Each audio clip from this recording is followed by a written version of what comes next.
মানে বদনামে শেষ নাই, এর খেলে এটা হয়, ও খেলে এটা হয়। কিন্তু আবার যখন সুনাম শুনতে যাবেন তখন চিংড়ি মাছ ছাড়া কোনো পুঁই শাক ভালো লাগে না, কোনো তরকারিতে দিলে মজা হয়ে যায়। মানে এর যেমন একটা সুনামও আছে তেমনি কিন্তু দুর্নামও আছে, কিন্তু আমি সুনামটাই বেশি বলবো কারণ এই মাছটা আমার ভীষণ প্রিয়। আর একটা দোষ নিয়ে তো আর এর পুরোটা দোষ দেওয়া যাবে না। যেমন দোষটা হলো আমার, যেমন আমার অ্যালার্জি, তো আমার চিংড়ি মাছ খাওয়াটা একদমই উচিত না।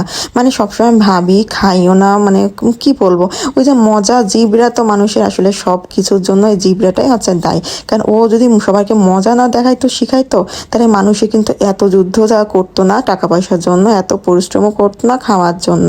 তো এই চিংড়ি মাছটাই এমনই একটা মজার জিনিস, মানে আমার তো খুবই এটার প্রতি লোভ। মানে আমাকে যদি প্রতিদিন দেওয়া যায় তো আমি প্রতিদিন খেতে রাজি আছি, কোনো আপত্তি নাই।